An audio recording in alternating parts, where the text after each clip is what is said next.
ओम शांति।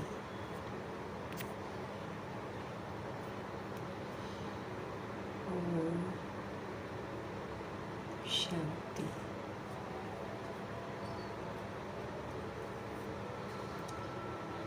ओम शांति।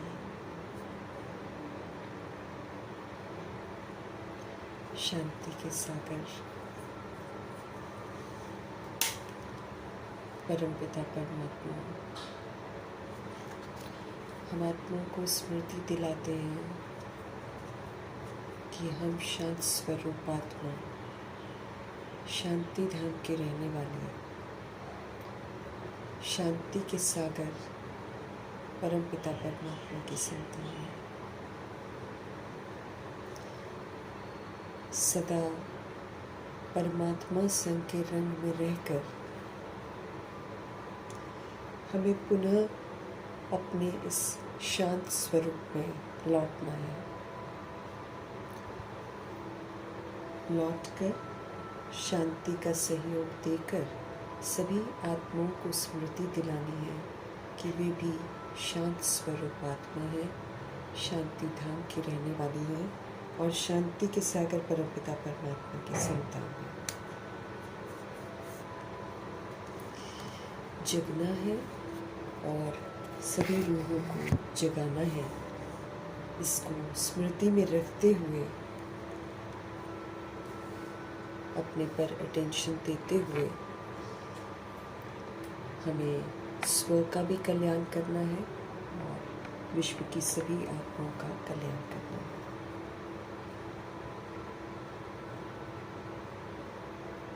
पुनः हम आत्माओं को हमारी ओरिजिनलिटी की तरफ ले जाने वाले शिव पिता परमात्मा जी का तहे दिल से हम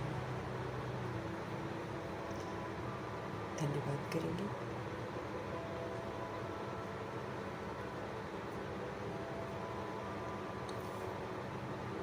शांति का पिलर बनकर हम आत्माओं के लिए एग्जाम्पल बनकर परफेक्ट बनने वाले व्यक्त ब्रह्मा, अव्यक्त ब्रह्मा, गुप्त बड़ी माँ, big brother, great great grandfather का रोल प्ले करने वाली आत्मा ब्रह्मा जी का तहे दिल से धन्यवाद करेंगे। धन्यवाद करते हुए दोनों ज़बरदस्त लाइट्स को हाजिर नाजिर करते हुए उनके महावाक्य हम उन्हीं से समझेंगे। ये समझ पूरे यूनिवर्स में फैले, तत्वों में फैले, प्रकृति में फैले, दिल से दुआ करेंगे। मीठे प्यारे बाबा की समझ यूनिवर्स में मौजूद सारी रूहों तक पहुँचे, उन रूहों तक पहुँचे जो इस समय वृद्ध शरीरों में है। सभी का बुद्धि का योग सत्य परमात्मा जी के साथ लगे। मीठे बाबा की मीठी समझ उन रूहों तक पहुँचे जो हमारे साथ नकारात्मकता से कनेक्टेड है, उन रूहों तक पहुँचे जो हमारे साथ लौकिक में कनेक्टेड है। मीठे बाबा की मीठी समझ उन रूहों तक पहुँचे जो इस समय आकारी शरीरों में है, रोज शरीर छोड़ रहे हैं। सभी का बुद्धि का योग सत्य परमपिता परमात्मा जी के साथ लगे। उनके साथ जुड़े हुए जो संबंधी हैं, दुखी हैं, परेशान हैं, सबको प्रभु जी की समझ पहुँचे और सबको प्रभु जी का साथ मिले। उन रूहों के लिए समर्पित करेंगे जो इस समय घर में प्रवेश कर गए हैं, जो हॉस्पिटलों में पीड़ित हैं, घरों में पीड़ित अवस्था में हैं, जो प्राकृतिक आपदाओं के शिकार हैं, दैहिक हिंसाओं के शिकार हैं, जो माया के प्रकोप के कारण अलबेली बन गई हैं, तंत्र मंत्र के कारण अलबेली बन गई हैं, वो रूहें जो वाम मार्ग में चली गई हैं, वो रूहें जो वाम मार्ग में जाने की तैयारियां कर रही हैं, वो रूहें जो कुमार कुमारियों के शरीरों में हैं, वो रूहें जो छोटे शरीरों में विराजमान हैं, उन रूहों के लिए बाबा की समझ समर्पित करेंगे जो अपनी संस्था बनाकर बैठे हैं, खुद भी गुमराह हैं तो दूसरों को भी गुमराह कर रहे हैं। भिन्न भिन्न सत्ताओं के प्रति, भिन्न भिन्न वर्गों के प्रति, भिन्न भिन्न मतपंथों के प्रति, देह की भिन्नता में बटी हुई सभी आत्माओं के प्रति प्रभु जी की समझ समर्पित है। वैश्याओं के प्रति, गणिकाओं के प्रति, जो उनसे ऐसे धंधे करवाते हैं उनके प्रति, यादव कौरव यवनों के प्रति, प्रभु जी की समझ समर्पित करेंगे। भूत प्रेत आत्मा जो बन गई है, तंत्र मंत्र रिद्धि सिद्धियाँ जो कर रही हैं, सभी तक मीठे बाबा की समझ पहुँचे। तरह तरह की जेलों में बंद, काल कोठरियों में बंद, काले पानी की सज़ा खा रही आत्माएं, सब तक बाबा की समझ पहुँचे। दिल से हम सब दुआ करेंगे।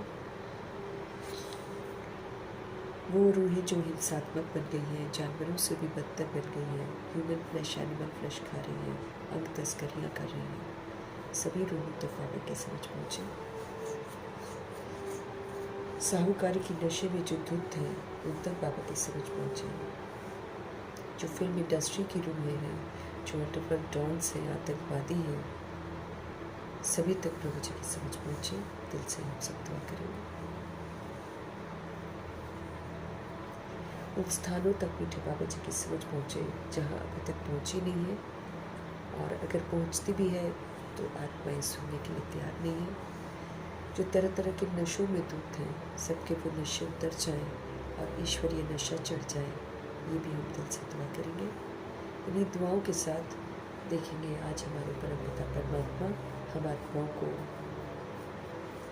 किस विधि से ईश्वरीय नशा चढ़ा रहे हैं। मीठे मीठे बाबा बोले, मीठे बच्चे,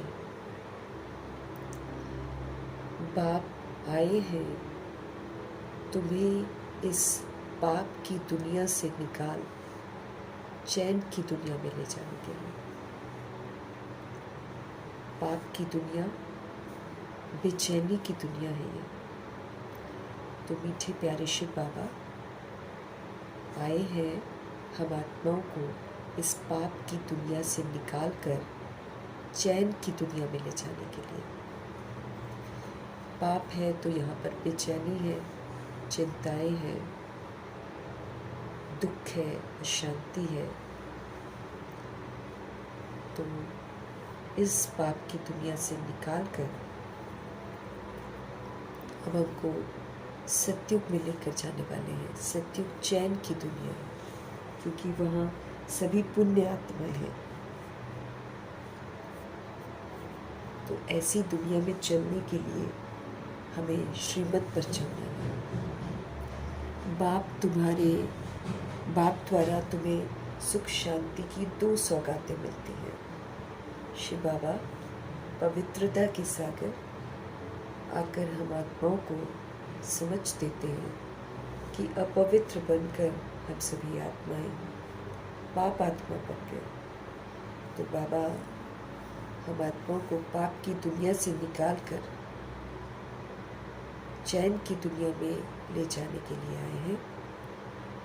फिर से हमको पवित्र बनाते हैं, और अगर हम पवित्र बन जाते हैं तो फिर हम आत्माओं को सुख और शांति की 2 सौगातें हमको मिलती हैं। सुख और शांति की 2 सौगातें हमको मिलती हैं। प्रश्न है, सारी दुनिया में सच्ची सच्ची नंस तुम हो। सच्ची नंस किसे कहेंगे? नंस होती है ना, जो क्रिश्चियंस होते हैं, जो शादी नहीं करते हैं ना, उनका एक मिशन होता है कि सबको क्रिश्चियन बनाना है। वो शादी नहीं करती हैं, वो नंस कहलाती हैं। लेकिन बाबा समझ देते हैं कि सच्ची नंस कौन होती है। कहते हैं सारी दुनिया में सच्ची सच्ची नंस तुम हो। और फिर बताते हैं कि सच्ची नंस किसे कहेंगे? सच्ची नंस वो जिनकी बुद्धि में एक की याद हो, अर्थात नन बट वन। वो तो क्राइस्ट को याद करती है ना। और भी लोग होंगे यादों में उनके, हो सकते हैं, लेकिन सच्ची नंस तो बाबा के बच्चे वो बनते हैं जिनकी बुद्धि में एक परमपिता परमात्मा की याद हो, अर्थात नन बट वन। एक शिव बाबा, दूसरा न कोई। वे अपने को भल नंस कहलाती हैं, लेकिन उनकी बुद्धि में सिर्फ एक क्राइस्ट की याद नहीं, क्राइस्ट को भी गॉड का बच्चा कहेंगे। तो उनकी बुद्धि में दो है और तुम्हारी बुद्धि में एक बाप है, इसलिए तुम सच्ची सच्ची नंस हो। तुम्हें बाप का फरमान है पवित्र रहना है, सच्ची सच्ची नन बनना है, बाबा कहते हैं।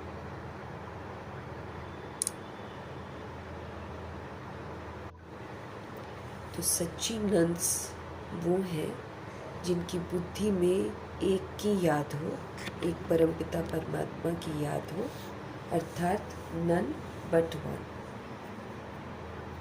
वे अपने को दुनिया में जो होती हैं, वे अपने को भल नंस कहलाते हैं, लेकिन उनकी बुद्धि में सिर्फ एक क्राइस्ट की याद नहीं है। क्राइस्ट को भी गॉड का बच्चा कहते हैं, बाकी जो उनके साथ रहते हैं या कोई भी और किसी की याद रह सकती है ना, भगवान को नहीं जानते वो क्राइस्ट को याद करते हैं, गॉड के बच्चे को याद करते हैं। तो उनकी बुद्धि में दो है, गॉड भी और फिर क्राइस्ट भी। क्योंकि अक्सर लोग जो जैसे गुरु नानक जी हैं, उन्होंने भगवान के बारे में निराकार के लिए बताया, लेकिन लोगों की बुद्धि में भगवान कम है और वो ज़्यादा है। ऐसे ही क्रिश्चियंस के मन में क्राइस्ट ज़्यादा रहते हैं।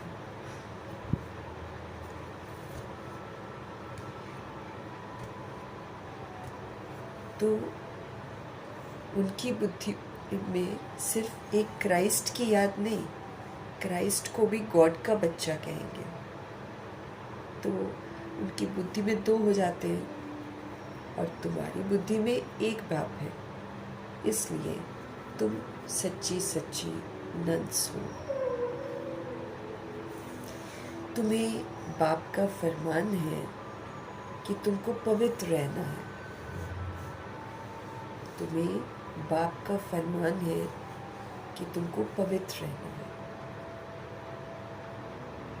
एंड पवित्रता का एक डेफिनेशन ये भी है, एक बाप दूसरा न कोई, उसको प्योरिटी कहते हैं।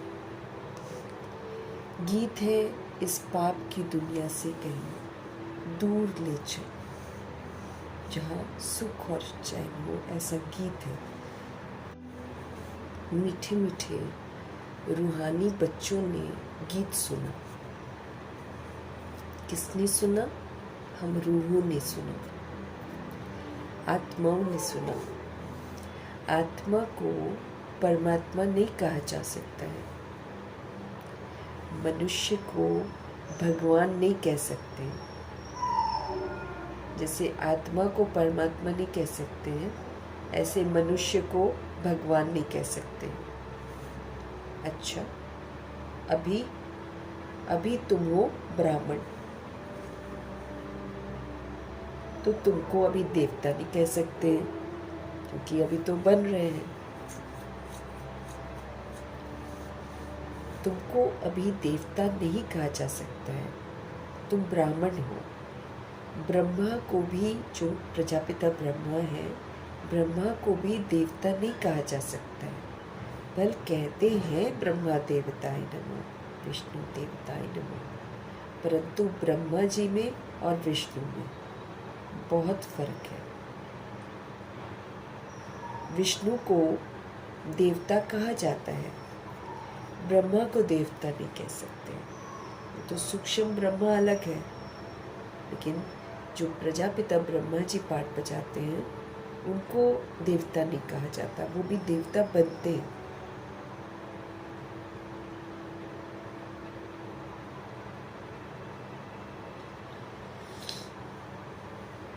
तो ब्रह्मा को देवता नहीं कह सकते, क्योंकि वो है ब्राह्मणों का बाप। ब्राह्मणों को देवता नहीं कहा जा सकता है। अब ये जो बातें हैं जो बाबा हमको बता रहे हैं, ये कोई मनुष्य को नहीं समझा सकते। भगवान ही समझाते हैं हर एक बात। ह्यूमन बीइंग थोड़ी समझा पाएगा, भगवान समझाते हैं। अब ये जो बातें हैं कोई मनुष्य को नहीं समझा सकते हैं, भगवान ही सब कुछ समझाते हैं। मनुष्य तो अंधश्रद्धा में जो आता है सो बोल देते हैं। अभी तुम बच्चे समझते हो, रूहानी बाप हम बच्चों को पढ़ा रहे हैं। अभी तुम बच्चे समझते हो कि रूहों के पिता हम आत्माओं को पढ़ा रहे हैं। अपने को आत्मा समझना चाहिए। अहम आत्मा ये शरीर लेती है। मैं आत्मा हूँ और मैं शरीर लेती हूँ। अहम आत्मा ने 84 जन्म लिए। अहम आत्मा ने, मुझ आत्मा ने 84 जन्म लिए हैं।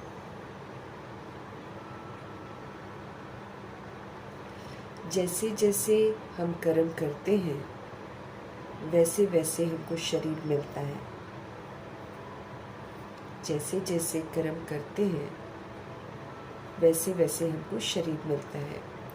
शरीर से आत्मा अलग हो जाती है तो फिर शरीर से प्यार नहीं रहता। शरीर से जब सोल अलग हो जाती है तो फिर उसमें नहीं घुसती है। उसका शरीर से जो प्यार होता है वो नहीं रहता। आत्मा से प्यार रहता है ना। शरीर से आत्मा जब अलग हो जाती है तो लोग शरीर को जला देते हैं, है ना। और वो आत्मा भी वापस शरीर में तो घुसती नहीं है। आत्मा से प्यार रहता है। आत्मा से भी प्यार तब है जबकि आत्मा शरीर में है। पितरों को मनुष्य बुलाते हैं। शरीर तो उनका खत्म हो गया है। जो पितृ होते हैं, जो शरीर छोड़कर चले जाते हैं, उनको श्राद्धों में बुलाते हैं लोग। अब शरीर तो उनका खत्म हो गया है, फिर भी उनकी आत्मा को याद करते हैं। इसलिए ब्राह्मण में उसको बुलाते हैं। भोजन वगैरह देते हैं तो ब्राह्मणों को देते हैं ना। अब यही सोचते हैं कि अगर हमने ब्राह्मणों को खिला दिया माना हमने उस पितृ को खिला दिया। ये तो ऐसा होता है कि संगम युग में बाबा के घर में हम देखते हैं कि जब दादियाँ या कोई अच्छी सोल चली जाती है तो फिर भोग लगता है वहाँ पे, है ना। थर्सडे को भोग लगाते हैं, संदेशी भोग लेकर जाती है। तो ये वाली रस्म यहाँ चलती है ना, तो इसी को फिर वहाँ पे भी चलाते हैं। अब कलयुग में किसी ब्राह्मण के अंदर कोई आत्मा थोड़ी वो आकर खा लेती है, लेकिन एक लोगों के अंदर यही जो भी संगम युग में होता है उसी के यादगार बनते हैं। तो लोग सोचते हैं कि ऐसा कोई प्रवेश करता है, मतलब ब्राह्मण को खिलाएंगे तो वो जो हमारे पितृ हैं वो आके खा लेंगे। तो अहम आत्मा जो है इसने 84 जन्म लिए। अभी सारी हमको समझ मिल रही है।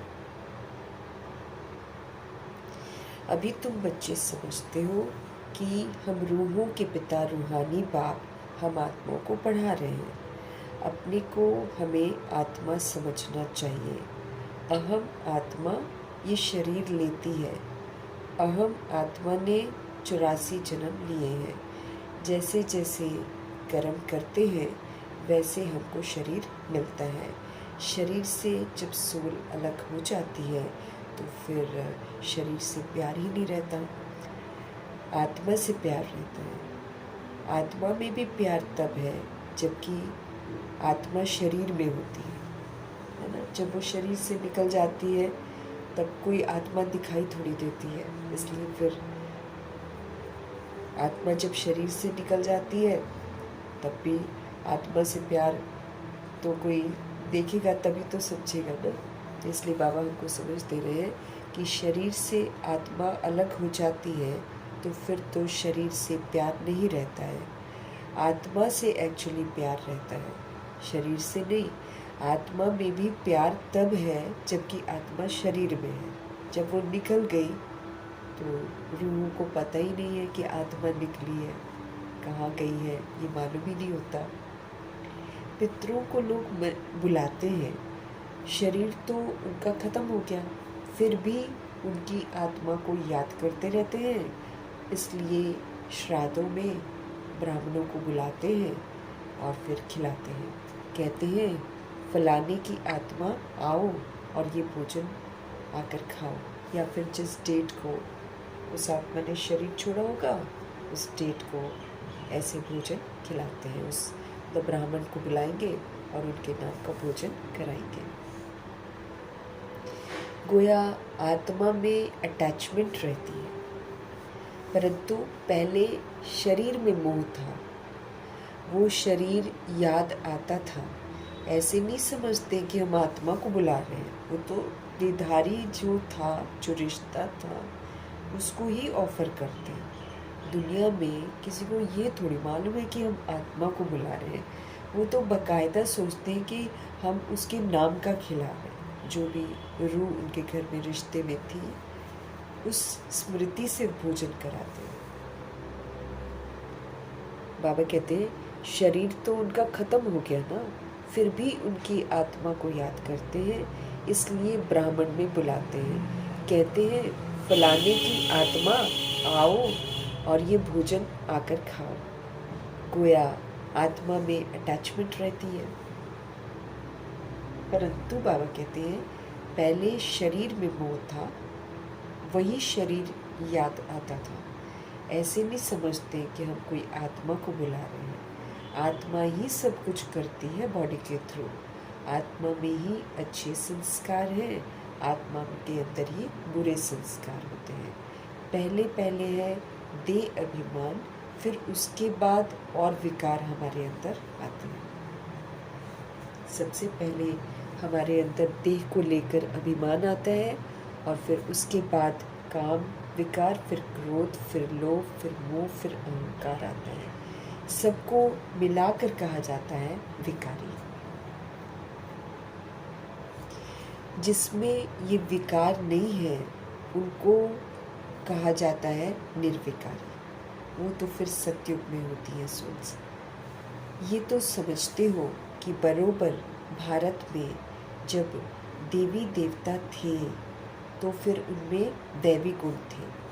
ये तो समझते हो ना कि बरोबर भारत में जब देवी देवता थे तो उनमें दैवी गुण थे। इन लक्ष्मी नारायण का है ही देवी देवता धर्म। ये जो लक्ष्मी नारायण है इनका देवी देवता धर्म है। जैसे क्रिश्चियन धर्म में मेल अथवा फीमेल सब क्रिश्चियन है, ये भी कहा जाता है देवी देवता।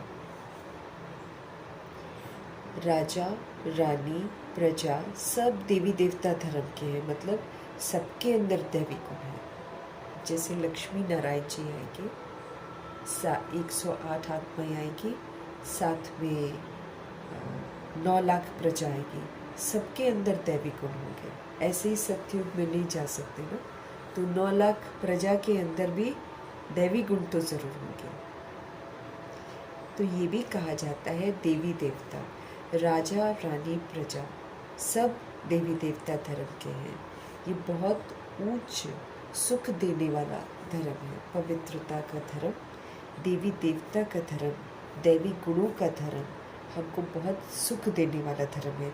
इसीलिए बाबा हमको अभी कहते हैं कि आप जिसके साथ भी व्यवहार करो, आप दैवी गुण वाला व्यवहार करो। इसमें आत्मा सोच सकती है कि मुझे झुकना पड़ रहा है, मुझे मेरा उसको लगेगा हीन भावना, लेकिन बाबा कहते तुम दैवी गुणों का व्यवहार करके देखो, तुम 7 गुणों का व्यवहार करके देखो। सबसे पहले जो उसका सुख है वो तुम ही अनुभव करोगे।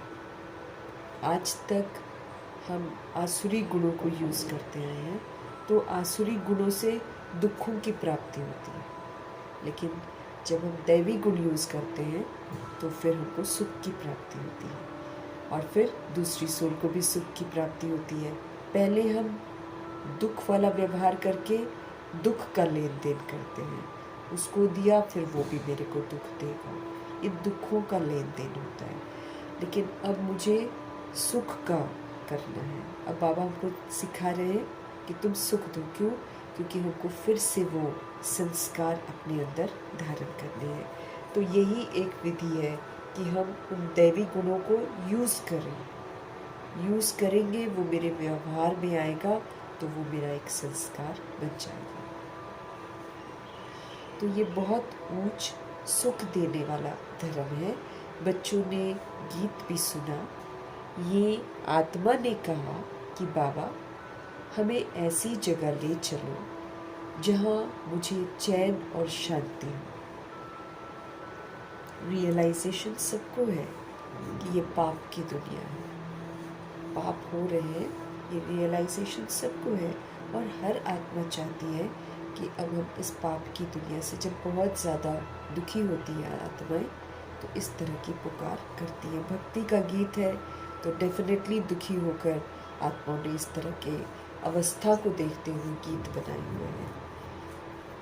तो सोल कहती है भगवान को कि हमको इस पाप की दुनिया से सुख चैन की दुनिया में ले चलो, ऐसी जगह ले चलो जहाँ मुझे चैन और शांति हो। वो तो सुख धाम है और वो तो शांति धाम है। सुख और चैन चाहिए तो सुख धाम में है, और शांति चाहिए तो फिर शांति धाम में है। यहाँ तो सभी रूहें बहुत बेचैन हैं। यहाँ पर सभी रूहें बहुत बेचैन हैं। सतयुग में बेचैनी नहीं होती, सतयुग में बेचैनी होती नहीं है। आत्मा जानती है बाबा बगैर कोई चैन की दुनिया में हमको ले जा नहीं सकता।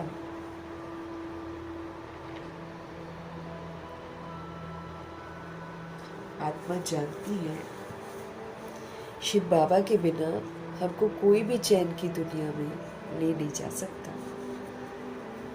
बाप कहते हैं मुक्ति और जीवन मुक्ति, ये दो सौगातें मैं कल्प कल्प लाता हूँ।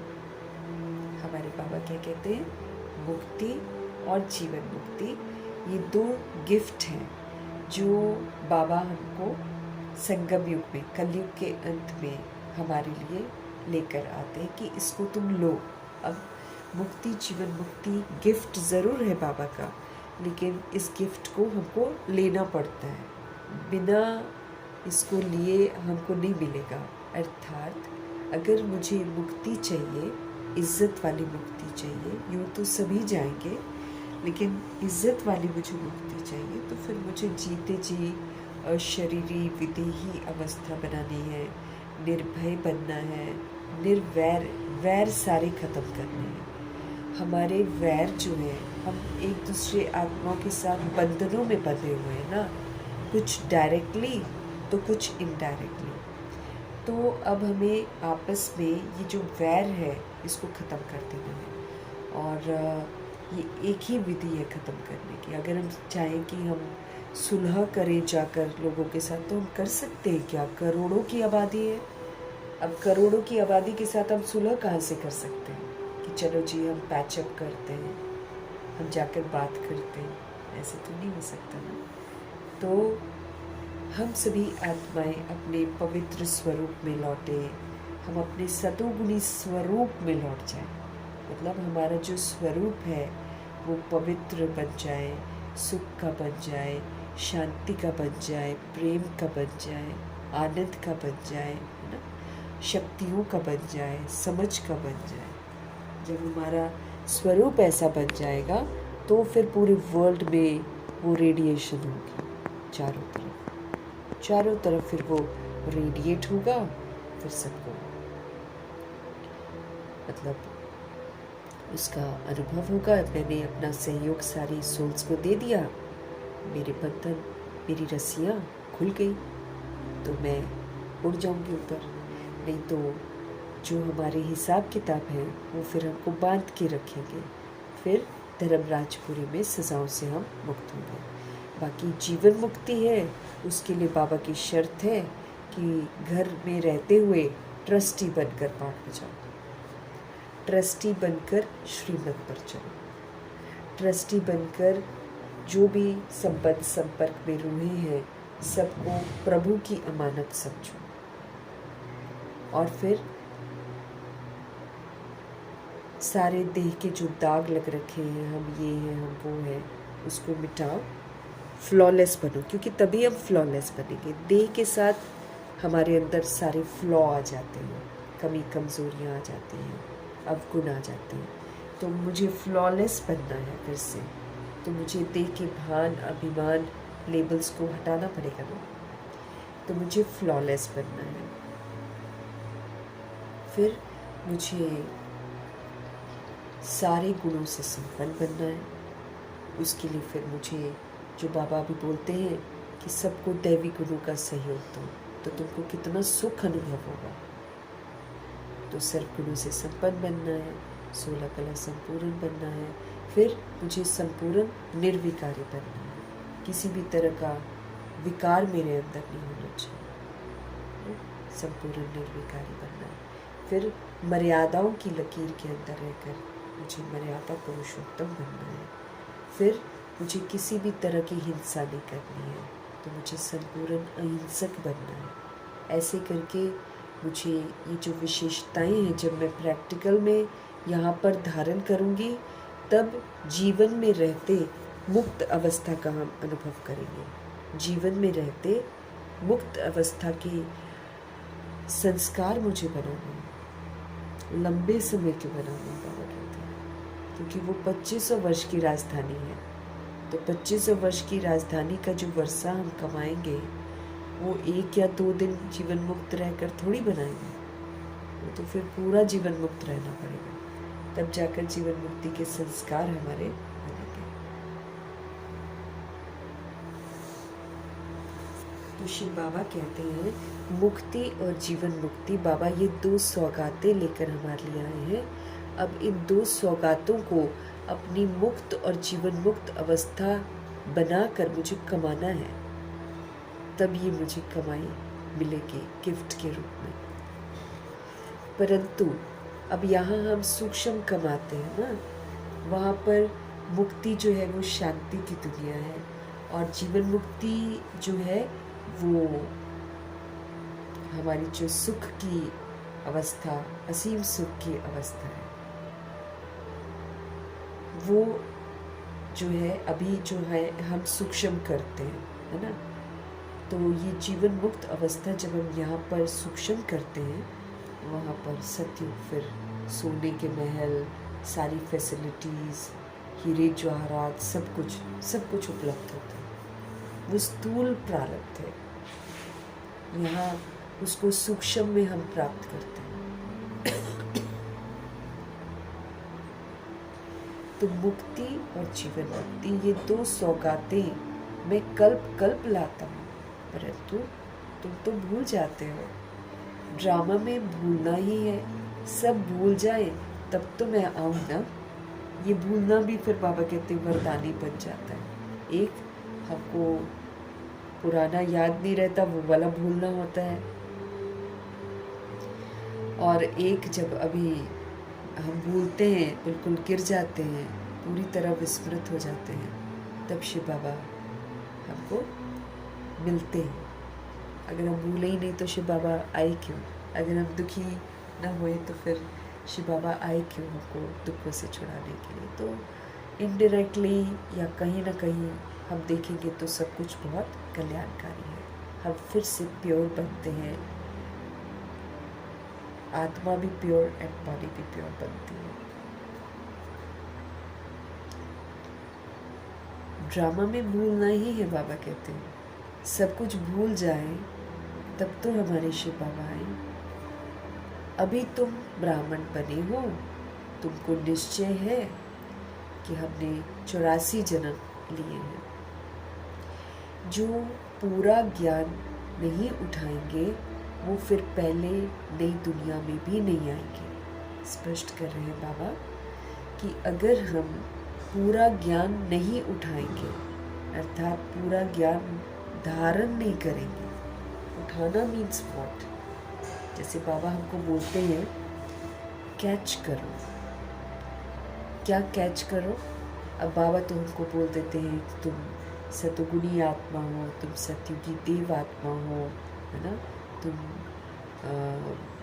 वो विघ्न विनाशक हो, ये सारा बाबा हमको बताते हैं। अच्छा, तुम सदा हर्षित हो, तुम सदा विशाल दिल हो, है ना, गुणग्राही हो, तुम ये हो, तुम वो, है ना, सारा कुछ बाबा हमको दैवी गुण वाला सारा टाइटल देते हैं। अब बाबा कहते हैं कैच करो। कैच करो मीन्स उसको जीवन में अपनाओ, धारण करो, तब वो गुण मेरा हो जाएगा। ऐसे ही जब पूरा ज्ञान जो बाबा हमको देते हैं, जो गुण देते हैं, जो शक्तियाँ देते हैं, जो कुछ भी बाबा हमको देते हैं, बाबा कहते हैं उसको पूरा उठाओ, जैसे ब्रह्मा जी और मातेश्वरी जी ने उठाया, है ना, उसको पूरा धारण करो। तो पूरा जो धारण करेगा, जैसे मम्मा बाबा ने किया, वो पहली दुनिया में, नई दुनिया में आएगा, 111 में वही आएगा।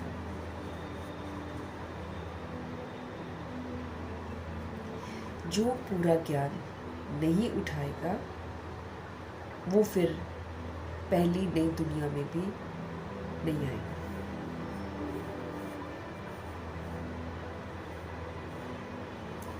त्रेता व त्रेता के अंत में आएगा। फिर जो ज्ञान नहीं उठाएगा, जो ज्ञान को जीवन में धारण नहीं करेगा, वो फिर त्रेता के अंत में आएगा। सारा का सारा मदार है हमारे पुरुषार्थ पर। सारा का सारा मदार है पुरुषार्थ पर। हम कितना पुरुषार्थ करते हैं। सतयुग में सुख था, सतयुग में लक्ष्मी नारायण का राज्य था। अच्छा, इसके अगले जन्म में वो कौन थे, किसी को पता नहीं। हम लक्ष्मी नारायण जी के पहले जन्म को जान सकते हैं, लक्ष्मी नारायण जी के अंत के जन्म को जान सकते, ब्रह्मा सरस्वती जी। बाकी अगले जन्म में क्या बने वो नहीं जानते। सतयुग में तो सुख था और इन लक्ष्मी नारायण जी का राज्य था। अच्छा, इसके अगले जन्म में ये कौन थे, किसी को पता नहीं। अगले जन्म में ये ब्राह्मण थे, उससे पहले शूद्र थे। इस विधि से हम जान पाते हैं कि लक्ष्मी नारायण थे, पहले जन्म में बने। अच्छा, उसके आगे मतलब उसके पिछले में वो क्या थे, तो ब्राह्मण बाबा ने बनाया। फिर ब्राह्मण से पहले वो कौन थे, वो शूद्र थे। सभी शूद्र बन जाते हैं।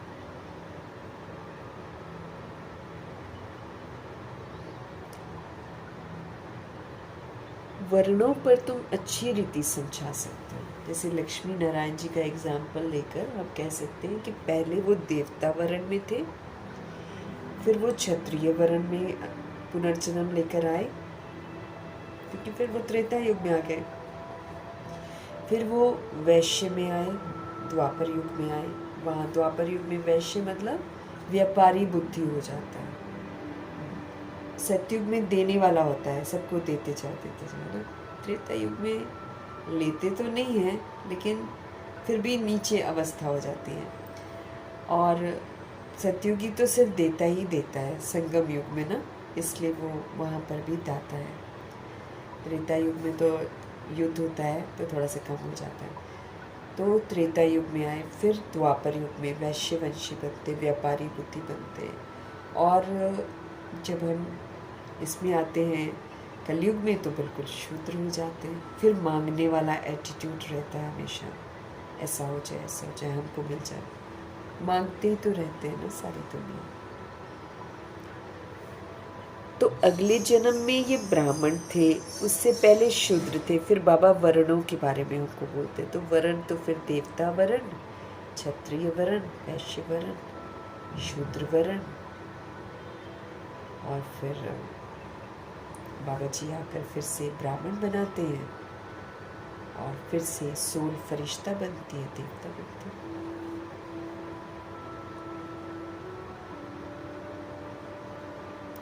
अभी तुम समझते हो हम 21 जन्म के लिए चैन पाएंगे। अभी हम बाबा से समझते हैं कि हम 21 जन्म के लिए चैन पाएंगे। बाबा हमको वो रास्ता बता रहे हैं, 21 जन्मों के लिए चैन पाएंगे। बाबा हमको वो रास्ता बता रहे हैं। हम अभी पतित हैं, इसलिए बेचैन हैं, इसलिए हम दुखी हैं।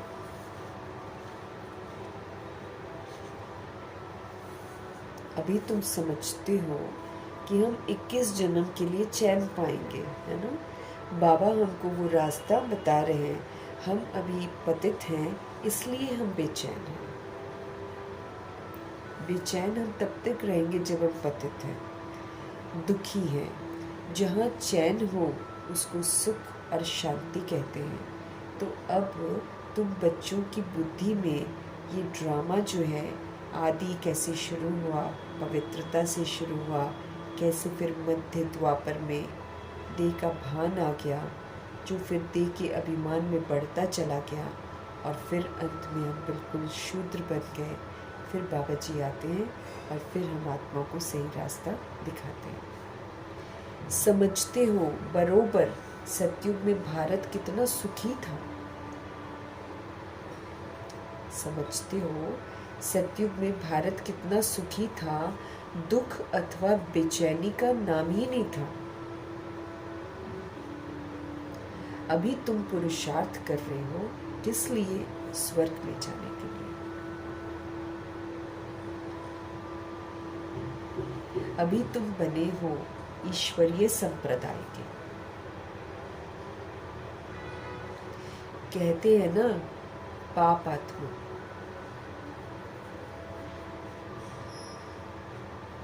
अभी तुम बने हो ईश्वरीय संप्रदाय के, और वो दुनिया अभी क्या हो गई? आसुरी संप्रदाय। पहले हम भी आसुरी संप्रदाय थे, इसलिए द्वापर युग कलयुग की सोल्स आसुरी संप्रदाय बनती चली गई। हम लोग को देखकर हमारा प्रभाव उन पर बैड पड़ता है।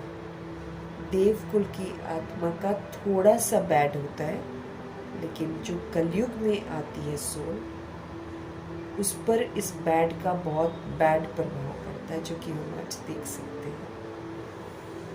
आसुरी संप्रदाय बन जाते हैं ना, असुरों की तरह बन जाते हैं। छीना झपटी वो भी मिल जाए, वो भी मिल जाए, ये वाला असुर बन जाती है सोल्स।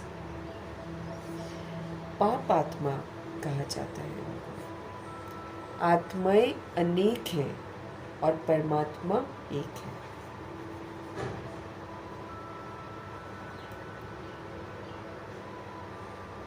आत्माएं अनेक हैं और परमात्मा एक है।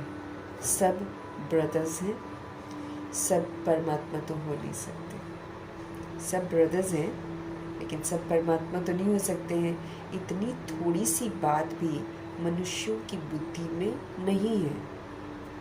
उनको एक तो ये समझ भी नहीं आता कि हम असुर बन गए हैं। फिर भावनाओं में बहकर वो लक्ष्मी नारायण को भी भगवान, राम सीता को भी भगवान, हनुमान को भी भगवान, और साईं बाबा को भी भगवान, उसको तो छोड़ दो, वाल्मीकि को भी भगवान कहते हैं। जिनको लोग आजकल अनटचेबल समझते हैं ना, अछूत समझते हैं या लो जाति का समझते हैं, वो लो जाति वाली सोल्स वाल्मीकि जी को भगवान कहती हैं। वाल्मीकि भगवान थोड़ी है। यहाँ तो भगवान कहते हैं कि लक्ष्मी नारायण जी भी भगवान नहीं है, लेकिन बाबा कहते हैं कि इतनी थोड़ी सी बात भी मनुष्य की बुद्धि में नहीं है। बाबा ने समझाया है ये सारी दुनिया जो है ना, ये बड़ा बेहद का टापू है।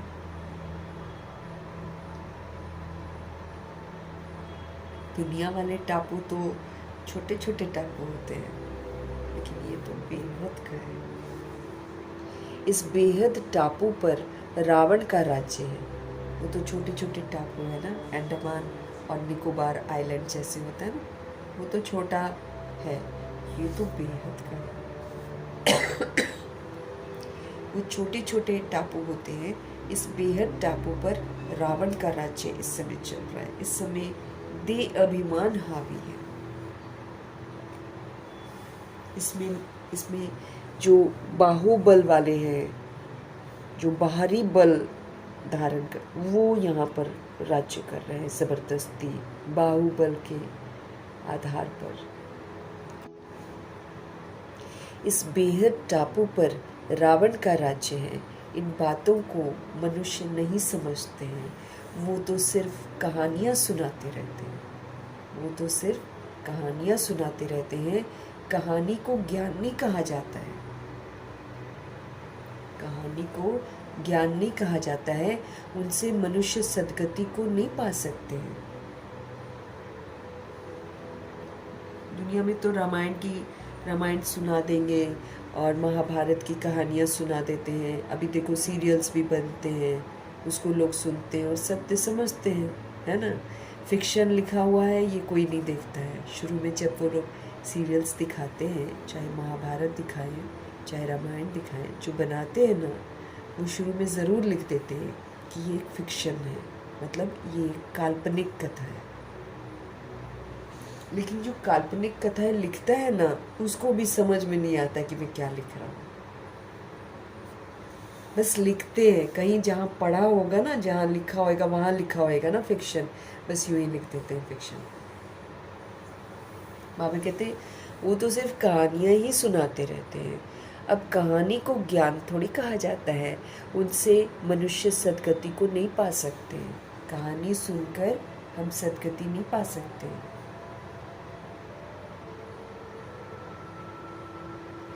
ज्ञान से सद्गति मिलती है। हमको समझ से सद्गति मिलती है, क्योंकि समझ से हम लायक बनते हैं। जो लायक बनता है उसको सद्गति मिलती है। लायक बनना पड़ता है, बिना लायक बने सद्गति नहीं मिलती। सारे गुणों से संपन्न बनकर दिखाओ, विकारों को नहीं यूज करके दिखाओ, मर्यादाओं की लकीर के अंदर रहकर दिखाओ, बेदाग बनकर दिखाओ, फिर बनेंगे। बाबा कहते हैं ज्ञान हमको समझ देता है, समझ से हमको सद्गति मिलती है, अगर हम समझ को यूज करते हैं तो। कहानियों से किसी को सद्गति नहीं मिलती है, बाबा कहते हैं ज्ञान से सद्गति मिलती है। ज्ञान देने वाला है एक शिव बाबा, दूसरा ना कोई भी हमको ज्ञान नहीं दे सकता सिवाय शिव बाबा के। वो पुनर्जन्म में आते ही नहीं है, इसीलिए ही नोज द ट्रुथ। बाकी सारे लोग मरते हैं फिर शरीर लेते, फिर मरते हैं फिर शरीर लेते। भक्तों की भगवान ही आकर रक्षा करते हैं। हम सभी भक्ति करते हैं, फिर हमारी रक्षा होती है। मनुष्य की रक्षा नहीं कर सकता है। मनुष्य की रक्षा नहीं कर सकते हैं। शिव बाबा सभी बच्चों को वर्षा देते हैं। वो बाप भी है, वो शिक्षक भी है और वो सद्गुरु भी है, वकील बैरिस्टर भी है। क्यों? क्योंकि जमघटों की सजा से हमको छुड़ाते हैं। अब शिव बाबा ही हमारे सब कुछ बनते हैं। वो हमारे फादर, टीचर, सद्गुरु, वकील, बैरिस्टर, सब कुछ वही बनते हैं। और क्योंकि जमघटों की सजा से हमको छुड़ाते हैं, हमको हर चीज़ को विस्तार में समझाते हैं ना। इसलिए वकील भी बनते हैं। तो ऐसे हमको समझ में कोई बात नहीं आएगी, इसलिए रूहानी हमारा सर्जन भी बनते हैं, वो तो फिर सुनार भी बनते हैं, लेकिन कितने सारे हम जम घटों में फंसे पड़े हैं। अब इन जम घटों की बड़ी सज़ा है, तो हमको कहते हैं समझकर सुधर कर ड्रामा को दिखा दो तो बच जाओगे सजाओं से।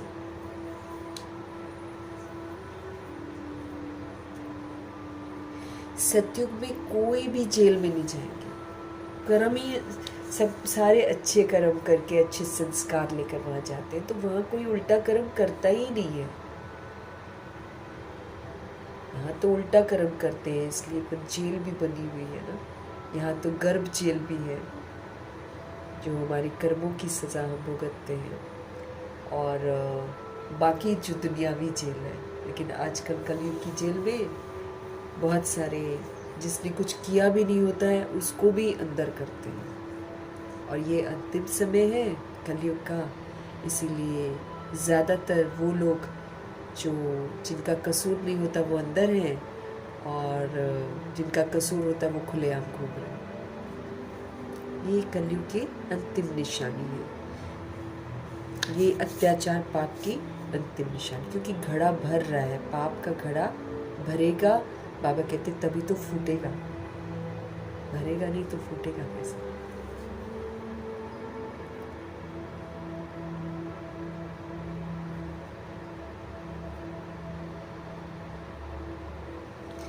सतयुग में कोई भी जेल में नहीं जाएंगे। बाप सभी को जेल से छुड़ाते हैं। बच्चों की सर्वश्रेष्ठ सब मनोकामनाएं पूरी होती हैं। बच्चों की सर्वश्रेष्ठ जितनी भी मनोकामनाएं हैं वो सारी पूरी होती हैं। रावण के द्वारा अशुद्ध कामनाएं पूरी होती हैं। अब यहाँ पर शादी करवाओ, बच्चे करो, है ना, खूब पैसा कमाओ, चाहे गलत तरीके से कमाओ, चाहे जैसे कमाओ। तो रावण द्वारा अशुद्ध कामनाएं पूरी होती है, बाप द्वारा शुद्ध कामनाएं पूरी होती है।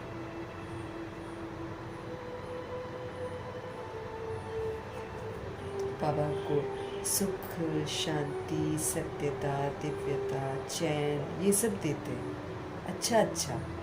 और ऐसी चीज़ बाबा हमको देते हैं जिससे कि हम औरों को भी अच्छा बने। उधर देखो, आसुरी जितनी भी अशुद्ध कामनाएं हैं वो सबको दुख देती है, खुद को भी दूसरों को भी दुख देती है।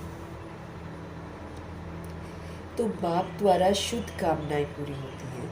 शुद्ध कामनाएं पूरी होने से तुम सदा सुखी बन जाते हो। जब आपकी शुद्ध कामनाएं पूरी हो जाती है ना, तो आप सदा सुखी बन जाते हो। अशुद्ध कामना है पतित विकारी बनाना। लेकिन शादियाँ कराते हैं, ये सारी क्या है। और आजकल क्या कामनाएं हैं, कोई पसंद आ गया तो हमको वो चाहिए, अब चाहे जिस भी विधि से मिले, है ना। या काम विकार की वासना है, उसको पूरा करने के लिए ज़बरदस्ती इधर उधर किसी को भी उठा कर ले गए और अपनी अशुद्ध कामनाएं पूरी करते हैं। पतित विकारी किसी को बना देना, खुद भी बनना और दूसरों को भी बनाना। पावन रहने वाले को ब्रह्मचारी कहा जाता है। अब बाबा हमको पावन बनाते हैं, ब्रह्मचारी बनाते हैं। तुमको भी पवित्र रहना है। हम आत्मा को बाबा क्या बोल रहे हैं, तुमको भी पवित्र रहना है। पवित्र बनकर पवित्र दुनिया का मालिक बनना। तुमको भी पवित्र ही रहना है, और फिर पवित्र बनकर पवित्र दुनिया का तुमको मालिक बनना है।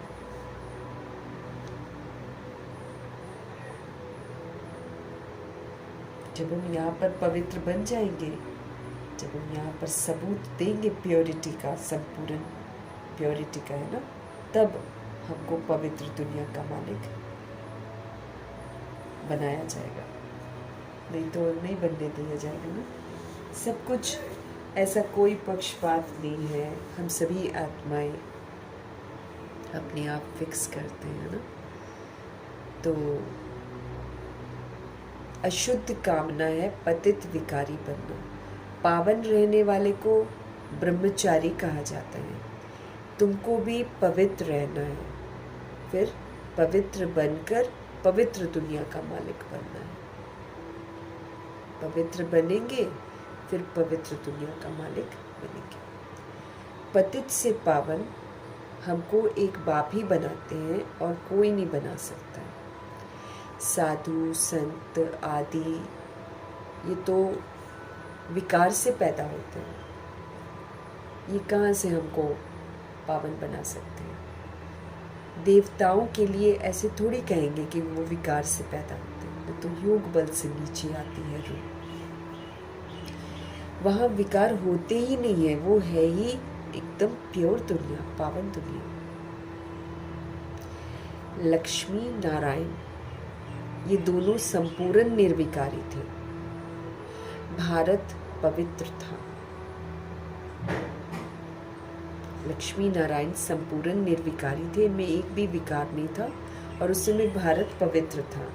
ये अभी तुम समझते हो। सतयुग में प्योरिटी थी तो वहाँ पर शांति भी थी, वहाँ पर संपत्ति भी थी, है ना, पीस भी था, प्योर प्रॉस्पेरिटी भी थी, सब सुखी थे वहाँ पर। रावण राज्य जब से हुआ है ना, तब से ही गिरते आए हैं। अभी तो कोई काम के नहीं रहे हैं कोई भी।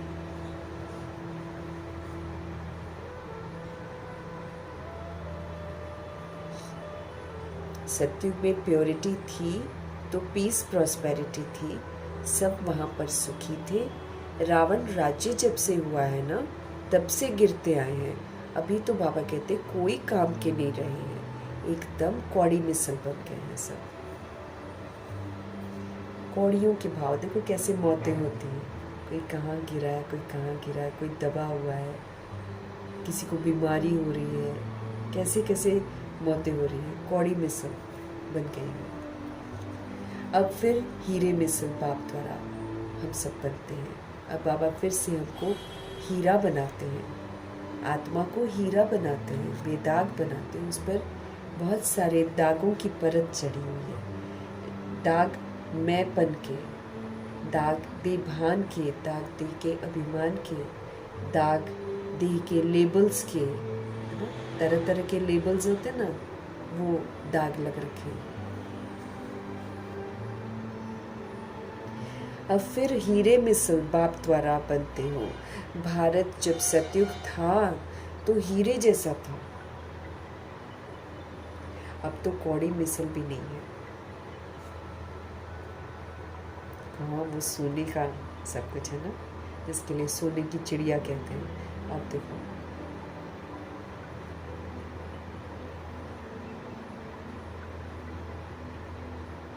बाबा कहते अब तो कौड़ी मिसल भी नहीं रह गया। अपने धर्म का ही किसी को पता नहीं पड़ता है, पाप करते ही रहते हैं। वहां तो पाप का नाम ही नहीं है, वहां पर कोई पाप नहीं करता। यहाँ तो पाप ही पाप होते हैं, क्योंकि देश समझ कर कुछ भी कर रहे हैं, हम पाप कर रहे हैं बाबा के अनुसार। तो सब पाप ही पाप तो करे, सब तो देश समझ रहे हैं, सब देश समझ कर ही देखते हैं, बोलते हैं, सुनते हैं, सब कुछ तो देश समझ कर ही कर रहे हैं। तो पाप ही पाप है यहाँ पर। वहां तो पाप का नाम नहीं है। तुम देवी देवता धर्म के नामी ग्रामी हो, पॉपुलर हो। तुम देवताओं के ढेर चित्र हैं, और धर्मों में देखेंगे एक ही चित्र रहता है। देवताओं के तो ढेर चित्र हैं, बाकी धर्मों में आप देखेंगे ना तो एक ही चित्र रहता है। क्रिश्चियन के पास एक ही क्राइस्ट का चित्र होगा। अगर हम क्रिश्चियन के पास देखेंगे तो एक ही क्राइस्ट का चित्र होगा। बौद्धियों के पास एक ही बुद्ध का। क्रिश्चियन क्राइस्ट को ही याद करते हैं, उनको नन्स कहा जाता है। नन्स माना सिवाय एक क्राइस्ट के और कोई नहीं, इसलिए कहते हैं नन बट क्राइस्ट। ब्रह्मचारी रहते हैं, वो भी पवित्र रहते हैं। अब का नहीं पता, अब तो कन्वर्टेड भी हो गए हैं, लेकिन जो वाइट ड्रेस पहन कर रहती है नन्स वगैरह ना, अब देखो पतित तो सारे ही बनते हैं ना, सतो रजो तमो में तो सभी आते हैं, तो तमो प्रधानता तो आ गई है। तो कई कई जगह पर फिर प्रोटेस्टेंट बनते हैं, वो भी उसके विरुद्ध चलते हैं, लेकिन उनका यूनिफॉर्म बस कलर चेंज हो जाता है। पहले वाले वाइट, ये ब्राउन पहनते हैं। और अब तो फिर शादी भी करते हैं ना। कन्वर्टेड क्रिश्चियंस दोनों ही टाइप का ड्रेस नहीं पहनते हैं, नॉर्मल ड्रेसेस पहनते हैं, लेकिन वो शादियाँ करते हैं। लेकिन जो शुरू की नन थी, वो एक क्राइस्ट के सिवाय वहाँ के फादर भी है ना, पोप वगैरह लोग, ये लोग सारे वही कैटेगरी के हैं, कैथोलिक, ये लोग क्राइस्ट को मानते हैं। नन बट क्राइस्ट, ब्रह्मचारी रहते हैं, पवित्र रहते हैं। तुम भी नन्स हो, बाबा कहते, तुम अपने गृहस्थ व्यवहार में रहते भी नन्स बनते हो। हम सभी आत्माएं सारे तो बाबा के पांडव भवन या शांतिवन में तो नहीं रह सकते हैं, सब सेंटर्स पर भी नहीं रहते हैं। बाबा तो अपने सारे बच्चों को पवित्र बनाते हैं, तो जो गृहस्थ है उनको भी नहीं छोड़ते हैं। गृहस्थ व्यवहार वालों को भी मौका देते हैं कि तुम भी फिर से सच्ची सच्ची नन बनो, अर्थात एक शिव बाबा के सिवाय और किसी को याद मत करो। तुम अपने गृहस्थ व्यवहार में रहते नन्स बनती हो, एक ही बाप को तुम याद करती हो। तो एक बाप को याद करना मतलब नन बनना। एक ही बाप को याद करती हो, नन बट वन, एक शिव बाबा, दूसरा न कोई। उन्हों की बुद्धि में फिर भी दो आ जाते हैं, उन्हों की बुद्धि में फिर भी दो आ जाते हैं। क्राइस्ट के लिए भी समझेंगे वो गॉड का बच्चा था, परंतु उनको गॉड की नॉलेज नहीं है।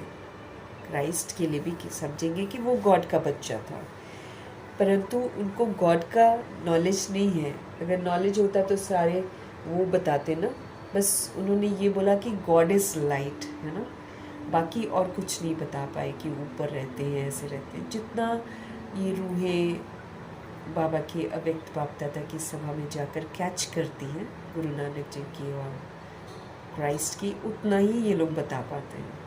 तो गुरु नानक जी बहुत हद तक निराकार की वो जो है ना परिभाषा या जो भी बाबा का परिचय है वो देते हैं, लेकिन फिर भी देखो पूरा एक्यूरेसी से मनुष्य होने के नाते नहीं समझा सकते हैं। बाबा का बच्चा है वो, तो पूरा तो नहीं समझा सकते, इसलिए लोग फिर उन्हीं को भगवान समझते हैं।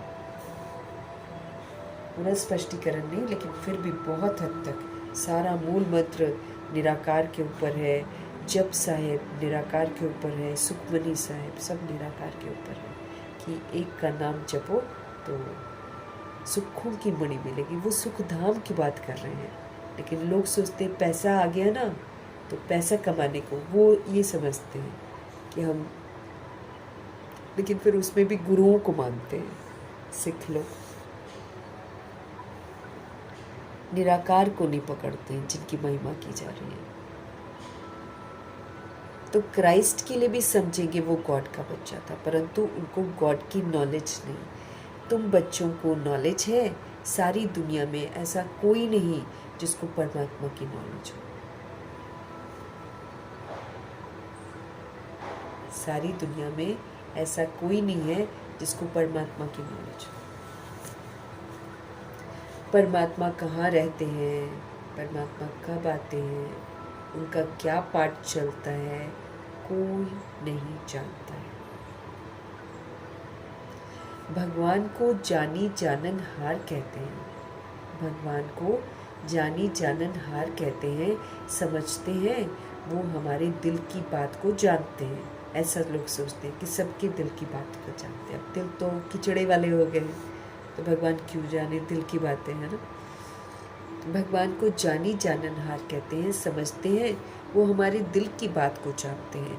बाप कहते हैं मैं नहीं जानता, हमको क्या पड़ी है जो हर एक के दिल को बैठकर रीड करूँगा। हम तो आए हैं पतितों को पावन बनाने के लिए।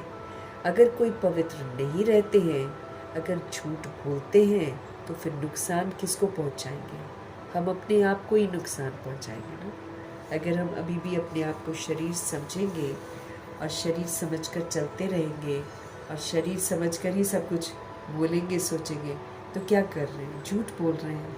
झूठ बोलेंगे तो हम अपना ही नुकसान करेंगे। बाबा का क्या जा रहा है?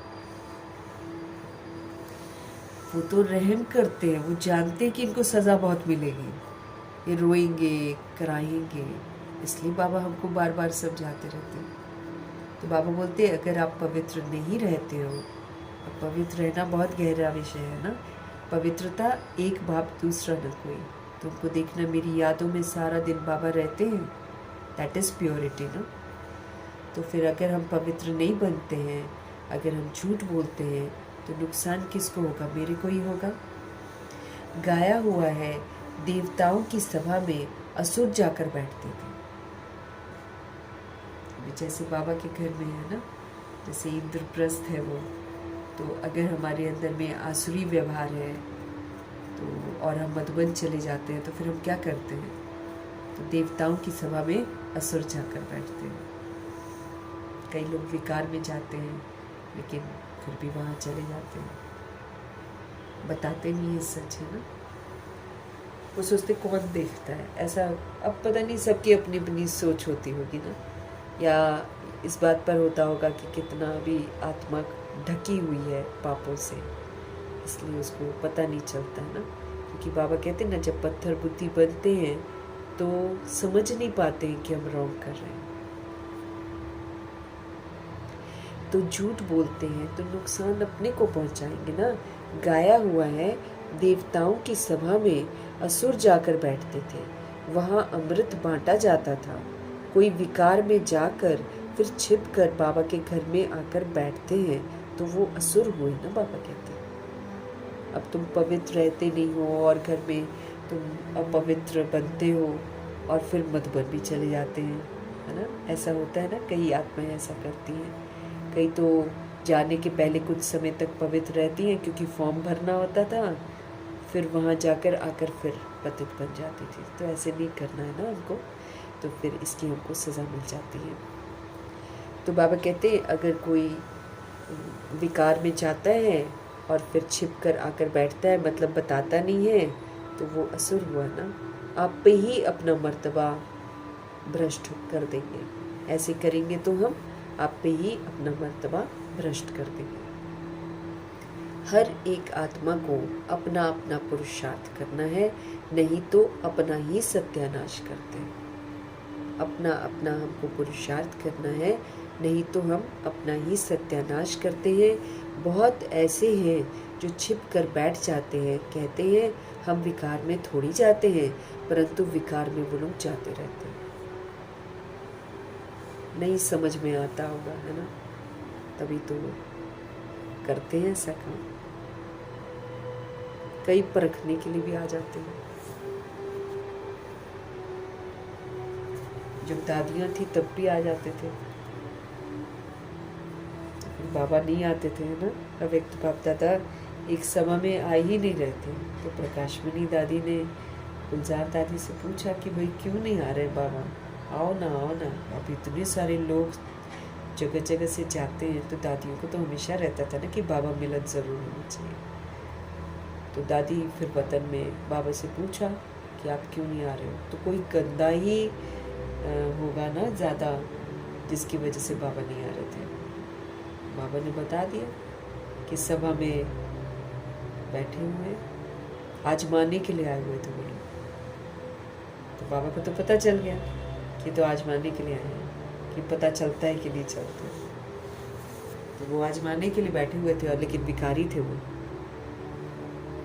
दादी ने रिक्वेस्ट करा था कि बाहर चले जाओ। तो कई ऐसे हैं जो समझते नहीं है कि भगवान आए हुए हैं, है ना, इसलिए इस तरह की हरकत करते हैं। बाबा कहते हैं ऐसे नहीं कहना ना। दीदियों को भी झूठ बोलते। अब दीदियाँ क्या करेंगी, घर जाकर थोड़ी किसी को देखेंगी। दीदी तो आप पर विश्वास ही करेगी ना कि आपने फॉर्म भरा है। जैसे चक्रधारी दीदी किसी को स्टेज पर ले गई थी, उनको पता ही नहीं था कि वो झूठ बोलकर फॉर्म भर कर गए। तो ब्रह्मा जी ने बोल दिया था, क्योंकि शिव बाबा तो निकल जाते हैं। जब सारे लोग स्टेज पर जाते तो शिव बाबा नहीं होते ना, ब्रह्मा जी होते हैं। पहले ऐसे होता था ना, स्टेज तक जब हम जाते थे ना, तो मैंने देखा है स्टेज पर लोग जाते थे मिलने के लिए। तो थोड़े लोग, सब नहीं, गिने चुने जो दीदियाँ जिनको ले जाएंगे, तो वो फिर ब्रह्मा जी ने इशारा कर दिया था। तो चक्रधारी दीदी अपना एक्सपीरियंस बताती है कि मुझे इतना बुरा लगा कि हमें पता ही नहीं चला, क्योंकि फॉर्म भर देते हैं झूठ का, तो कैसे पता चलेगा। तो बाबा कहते हैं ऐसे बहुत है जो छिप कर बैठ जाते हैं, कहते हैं हम विकार में थोड़ी जाते हैं, परंतु वो विकार में जाते रहते हैं। ये गोया अपने को ठगते हैं। किसको ठगते हैं? भगवान को ठग सकते हैं क्या? खुद को ही ठगते हैं, अपना ही सत्यानाश करते हैं, फिर उनका ऐसे ही सत्यानाश होता है। लेकिन हमको ये ज़रूर देख लेना है कि सिर्फ विकार में जाना खाली वही अपवित्रता नहीं है। चलो, विकार में जाने वाली अपवित्रता का तो बहुत सज़ा मिलेगी, लेकिन वो जो हमारा जो पूरा संपूर्ण पवित्रता, हमको दैहिक दृष्टि भी नहीं होना चाहिए, हमको दैहिक वृत्ति नहीं होना चाहिए, इसका हमको बड़ा ध्यान रखना है। नहीं तो हम भी अपवित्रता की कैटेगरी में आ जाएंगे। अब उतनी घनी सजाएं नहीं मिलेगी जितना उनको मिलेंगी जो विकार में चले जाते हैं, लेकिन वो जो है ना, बाबा के सचखंड से तो वंचित हो जाएंगे। इसलिए अपने पर हमको बड़ी कड़ी नज़र रखनी है। हाँ, ये ज़रूर है कि जो हमको दुआएं रोज़ करनी है कि हर आत्मा जो है निर्विकारी होकर रहे, श्रीमत पर चले। ये ज़रूर हमको कहते रहना है, क्योंकि दूसरे को देखकर ये नहीं वो सोचना है कि ये ऐसा है और फिर जाकर उसके बारे में हम किसी को बोलें, वो नहीं करना हमको। वो करेंगे ना तो वो वाली बुराई हमारे अंदर भी आ जाएगी।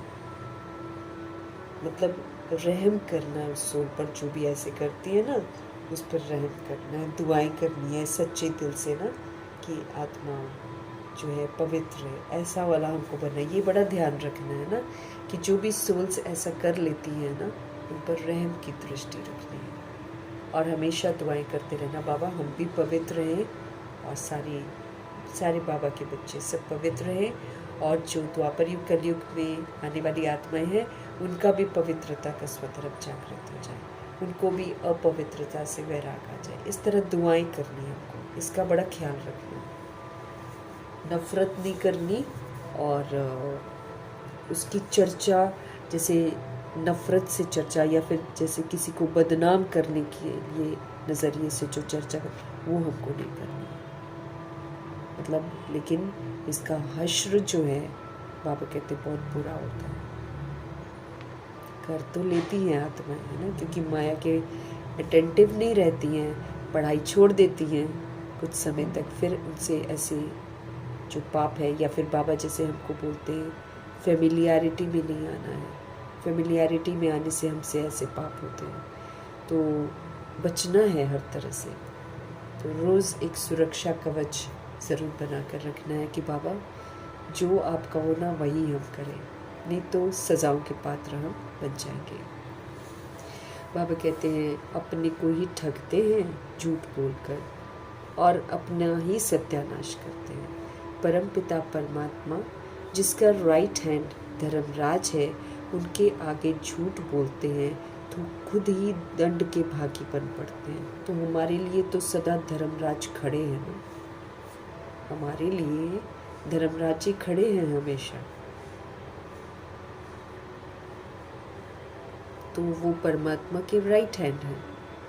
तो अगर हम झूठ बोलते हैं, उनके आगे झूठ बोलना मीन्स वो हमारे सामने है। जैसे दादियाँ हैं, वो अपना पुरुषार्थ करती थी कैसे, धर्मराज जी को सामने रखकर, ऐसे हमको भी धर्मराज जी को सामने रखकर ही चलना है।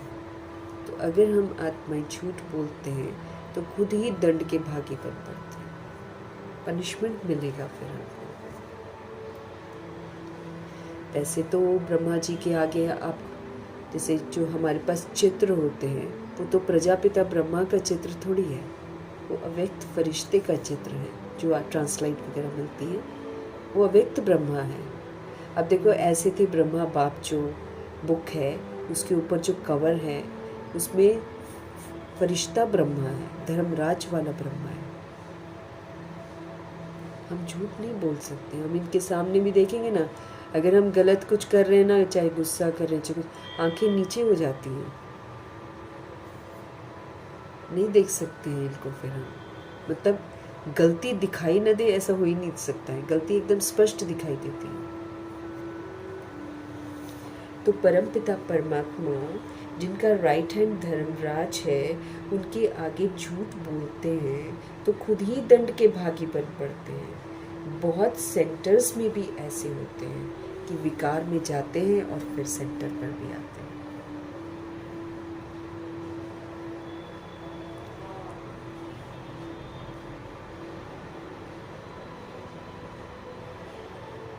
ये तो सभा बहुत बड़ी हो जाती थी, इसलिए तो सभा बड़ी हो जाती है, अब तो और भी बड़ी हो जाती है ना, तो इसमें फिर कोई भी चला जाता है, कभी कभी नहीं समझता है गंभीरता से इस बात को, या फिर उसको गंभीरता से समझाया नहीं गया होता है, इसलिए चल पड़ते हैं सारे।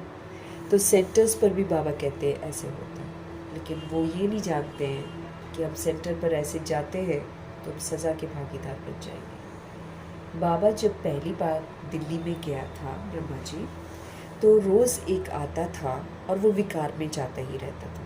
हाँ, जब उससे पूछा जाता था, दिल्ली में आता था, तो जब उससे पूछा जाता था जबकि पवित्र नहीं रहते हो तो तुम आते क्यों हो यहाँ पर? हाँ, ब्रह्मा जी पूछते थे उससे कि क्यों आते हो तुम यहाँ पर?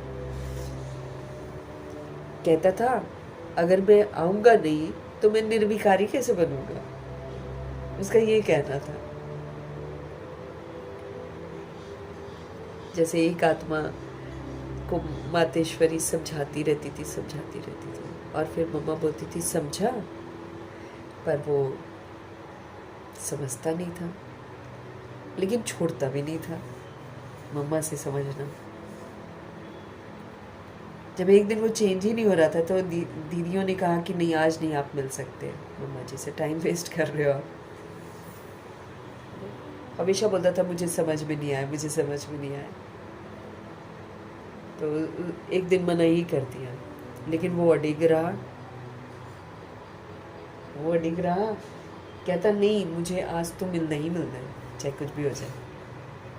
जब वो ज़्यादा जिद करने लगा तो फिर मातेश्वरी से मिलवाया और फिर उसने बताया मम्मा को कि आज मैं समझाऊँ जो आप इतने दिनों से मुझे समझा रहे हैं। कैसे समझा? मुरली में आया कि दुशासन है, जो ऐसी आत्माएं है ना कि दुशासन, अगर पतित बनते हो तो तुम दुशासन हो, तो वो उसको लग गया बहुत बुरे तरीके से और कहता मैं दुशासन हूँ। तब जाकर मम्मा को बोला कि आप जो मुझे इतने समझा रहे थे ना, आज मुझे समझ में आया, मुझे दुशासन नहीं बनना है। ऐसे करके तो कुछ सोल्स को देर लगती है। तो ये दिल्ली है, दिल्ली में ब्रह्मा जी आए हुए हैं, पांडव भवन में तो ऐसे नहीं आते थे ना लोग, तो जब वो लोग थे तो अब यहाँ पर ब्रह्मा जी पूछ बैठते हैं उनसे कि भाई जब तुम जानते हो, अब उनको पता तो चल जाता है ना, तो पूछा जाता था कि जबकि आप पवित्र ही नहीं रहते हो तो आप यहाँ आते क्यों हो? तो कहता था आऊँगा नहीं तो मैं निर्विकारी कैसे बनूँगा, पवित्रता अच्छी लगती है परंतु मैं रह भी नहीं सकता, विकार में जाए बिना मैं रह भी नहीं सकता, और मुझे प्योरिटी भी अच्छी लगती है इसलिए आता हूँ। आखिरी तो मैं सुधर ही जाऊँगा, एटलीस्ट ये तो मुंह पर बोल रहा है ना, आखिरी तो मैं सुधर जाऊँगा, नहीं आऊँगा तो बेड़ा गर्क हो जाएगा। उसको प्योरिटी पसंद आ रही थी, लेकिन वो इम्प्योर बने बिना रह नहीं पा रहा था। तो फिर बाबा को बोलता है कि आखिर मैं आता रहूँगा तो आखिर तो एक दिन सुधर जाऊँगा ना, उसका ये कहना था। नहीं आऊँगा तो मेरा तो बेड़ा ही गर्क हो जाएगा, और कोई रास्ता ही नहीं है, इसलिए हमको यहाँ आना पड़ता है। चलो उसने तो ओपनली कह दिया, बाकी तो चुप कर बैठते हैं। बाप समझाते हैं कि भाई तुम वायुमंडल खराब करते हो, कहाँ तक ऐसे आते रहेंगे कि जो सोल ऐसी होगी वो तो चंचल होगी। अब हमको पता चल गया कि हमारी सोच का वायुमंडल बन जाता है, हम जो सोचते वो वाइब्रेशंस फैलता है।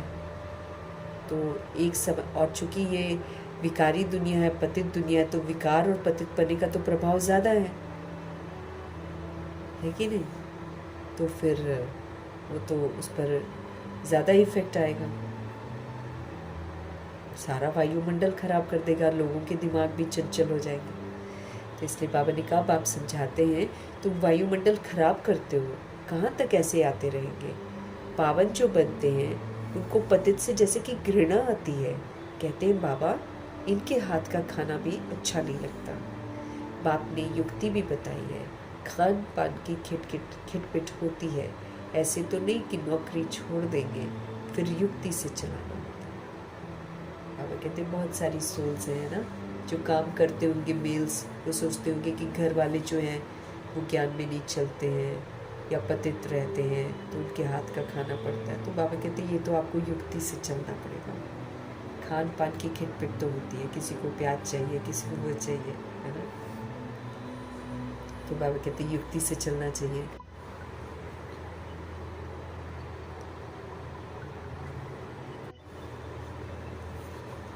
तो बाबा कहते हैं जो मेल है जो ज्ञान में चलता है, और अगर फीमेल ज्ञान में नहीं चलती है, तो बाबा उसको कह रहे हैं कि तुम नौकरी तो छोड़ नहीं सकते, है ना। जॉब तो तुम करोगे, लेकिन फिर तुमको युक्ति से चलाना पड़ेगा सब कुछ। कोई कुछ समझाओ तो बिगड़ पड़ते हैं, पवित्र कैसे रहेंगे, ये क्या बात आ गई, ऐसे बोलते हैं। ये तो कब सुना नहीं है, जबकि कितनी सुंदर बाबा तहजीब, जब हम होश में अब आ गए हैं तो हमको यही लगता है ना कि भगवान हमको अच्छी बात सुनाते हैं ना, अच्छा बनना सिखा रहे हैं। और हम फिर बोलते हैं कि ऐसा कैसे पॉसिबल है। जब हम अज्ञानता में होते हैं, जो लोग होते हैं ना, वो फिर बोलते हैं पवित्र कैसे रहेंगे, ये तो कभी सुना नहीं है। सन्यासी भी रह नहीं सकते, जब घर बार छोड़ जाते हैं तब जाकर पवित्र रह सकते हैं। वो घर में रहते पवित्र नहीं रह पाते। ये तो बाबा की ताकत है, ये बाबा की समझ है, ये बाबा की पालना है, जो हम आत्माएं घर गृहस्थ में रहकर ब्रह्मचर्य में रह सकते हैं। सन्यासी तो रह नहीं सकते, इसलिए घर ही छोड़ देते हैं। परंतु ये किसी को पता ही नहीं है कि यहाँ पतित पावन परमपिता परमात्मा हम आत्मा को पढ़ाते हैं। नहीं मानते हैं, इसलिए विरोध करते हैं। शिव बाबा ब्रह्मा तन में आते हैं, कोई शास्त्र दिखाओ। ये तो गीता में लिखा हुआ है कि मैं साधारण बूढ़े तन में आता हूँ। वो अपने जन्मों को नहीं जानता है, ये लिखा हुआ है, फिर भी आत्माएं वो चीज को नजरअंदाज करती हैं। ये तो लिखा हुआ है गीता में, जो मनुष्यों ने गीता लिखी है ना, उसमें ये लिखा हुआ है। फिर तुम कैसे कहते हो कि परमात्मा कैसे मनुष्य तन में आएंगे। कुछ 4-5 महावाक्य हैं बाबा के जो लिखे हुए हैं, उसको दिखा सकते हैं हम लोग, है ना। और उनको बता सकते हैं कि देखो कैसे भगवान ने लिखा है। मतलब इस शास्त्र में लिखा हुआ है कि मैं साधारण बूढ़े तन में आता हूँ, मुझे कोटों में कोई में भी कोई पहचानता है। और वो अपने जन्मों को नहीं जानता है जिसके तन में मैं आता हूँ। फिर तुम कैसे कहते हो कि परमात्मा कैसे मनुष्य तन में आएंगे। पतित तन में ही तो आकर रास्ता हमको बताएंगे ना। आगे भी आए थे और कहा था माँ में कम याद करो, मुझे याद करो। वही परम धाम में रहते हैं और कहते हैं माँ में कम याद करो। श्री कृष्ण का शरीर तो मूल वतन में नहीं होगा जो कहे कि मेरे को याद करो। एक परमपिता परमात्मा ही साधारण तन में प्रवेश करके हम आत्माओं को कहते हैं कि अब तुम बस मुझे याद करो। तो इस योग अग्नि से तुम्हारे सारे पाप कट जाएंगे। जब हम सिर्फ एक शिव बाबा को याद करेंगे तो ये योग अग्नि का कार्य करेगा, इसी से मेरे सारे पाप कट जाएंगे। इसलिए ही मुझे पतित पावन कहते हैं।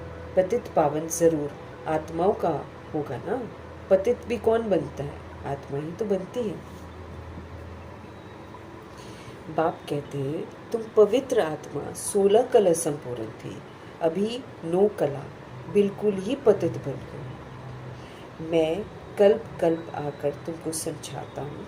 तुम जो काम चिता पर बैठकर पतित बन जाते हो, फिर ज्ञान चिता पर बिठाकर मैं तुमको पावन बनाता हूँ। भारत में पवित्र प्रवृत्ति मार्ग था, अभी अपवित्र प्रवृत्ति मार्ग है। भारत में कभी पवित्र प्रवृत्ति मार्ग था सतयुग में, और अभी अपवित्र फैमिली लाइफ है। प्रवृत्ति मीन्स फैमिली, गृहस्थ। पहले आश्रम था, अब तो इस आश्रम तो रह नहीं गया, अब इसमें पाप होता है। फिर उसको समझते हैं कि साफ सफाई करके बोल देते हैं कि ये तो अच्छी जगह है, लेकिन सारे के सारे घर कैसे हो गए हैं? पतित बन गए हैं।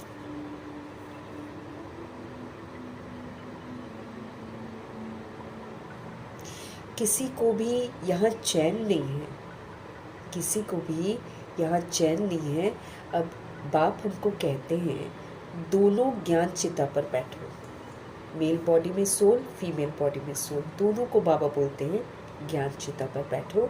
हर आत्मा को अपने अपने कर्मों के अनुसार शरीर मिलता है। हर सोल जैसा कर्म करती है वैसा ही बॉडी उसको मिलता है। तो कर्म हमारे गड़बड़ हो जाते हैं, फिर अब हमको कर्मों को सुधारना है। फिर हमको गोल्डन एजेड शरीर मिलेगा जिसमें कोई भी रोग नहीं होंगे, एकदम कंचन स्वीट काया होगी, खूबसूरत काया होगी। तो हर सोल को अपने अपने कर्मों के अनुसार शरीर मिलता है। अब कई लंगड़े होते हैं, कई अंधे होते हैं, कई कैसे, आजकल तो कितने अपाहिज बच्चे पैदा हो जाते हैं। क्यों होते हैं? कर्मों का। कोई पैदा होते ही आजकल कैंसर होता है छोटे छोटे बच्चों को। क्यों? कर्म। अब कर्म हमारे खाने के भी हैं, उठने बैठने के भी हैं, विकारों में जाने के भी हैं। कर्म तो हमारे घने हैं। हर आत्मा को अपने अपने कर्मों के अनुसार शरीर मिलता है। ऐसे नहीं कि दूसरे जन्म में वही पति पत्नी आपस में मिलेंगे। अब देखो, हो गए ना हम लोग द्रौपदियाँ। हर जन्म में सेम वाइफ हस्बैंड थोड़ी बनते हैं। तो यूँ ही कहते हैं हम सात फेरे लेकर हम 7 जन्म में एक साथ रहेंगे। सेम हर जन्म में हम एक दूसरा कपल बनेंगे।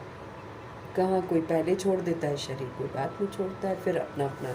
अगर साथ में भी छोड़ते तो ज़रूरी थोड़ी है कि साथ में फिर से आएंगे। ऐसे नहीं कि दूसरे जन्म में वही पति पत्नी आपस में मिलेंगे, नहीं, इतनी रेस कर ना सके। ये तो पढ़ाई की बात है ना। अज्ञान काल में हो सकता है, आपस में बहुत प्रेम है तो उनकी मनोकामनाएं पूरी हो सकती हैं। हाँ, कई बहुत प्रेम के लिए मर जाते हैं, अच्छा वाला उनका प्रेम होता है, तो उनकी मनोकामनाएं अगर कहीं बहुत गहरी हैं तो हो सकता है पूरी हो सकती है। वो तो है पतित विकारी मार्ग। लेकिन बाबा कहते हैं वो तो पतित विकारी मार्ग है ना। पति के पीछे पत्नी चिता पर बैठती है, दूसरे जन्म में भी जाकर उनसे फिर मिलती है। अब कर्मा हो गया ना। अब सती सिस्टम में क्या था? चिता पर बैठ गई मरे हुए को लेकर। तो फिर उसी से मिलेगी, उसका कर्मा उसी के साथ हुआ, उसकी वजह से उसको जलना पड़ा।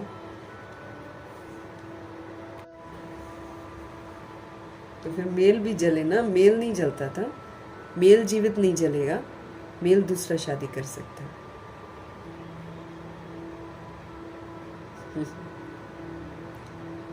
बाबा कहते हैं पति के पीछे पत्नी चिता पर बैठती है, दूसरे जन्म में भी जाकर फिर उनसे मिलती है। उसका तो कार्मिक अकाउंट घना हो गया, फिर वो बनेगी पत्नी और वो बनेगा पति। ऐसे ही होता है। हिसाब किताब तो सबको देना ही पड़ता है। परंतु जब वो दूसरा जन्म लेते हैं ना, तब फिर उनको थोड़ी मालूम पड़ेगा। बॉडी चेंज, कहाँ जन्म उसने लिया, कहाँ जन्म उसने लिया, फिर बड़े होंगे, फिर मिलेंगे, फिर ऐसे होता है ना। तो या मतलब सेम बॉडी सेम वो तो नहीं रहता, परंतु दूसरे जन्म में उनको थोड़ी मालूम पड़ेगा। तुम भी बाबा के साथ ज्ञान चिता पर चढ़ते हो। ये छीछी शरीर है, इसको छोड़ देना है, छोड़कर चले जाएंगे। तुमको ये अभी मालूम है, उनको तो नहीं रहता है कि हम आगे जन्म में ऐसे साथी थे। तुमको भी बाद में वहाँ ये बातें याद नहीं रहेंगी। अभी तुम्हारी बुद्धि में एम ऑब्जेक्ट है, मम्मा, बाबा, लक्ष्मी नारायण बनेंगे। विष्णु है देवता।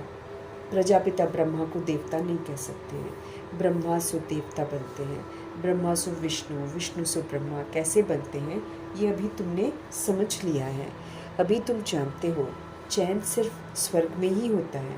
कोई मरते हैं तो कहते हैं स्वर्ग गया, अर्थात चैन में गया। बेचैनी में पतित रहते हैं।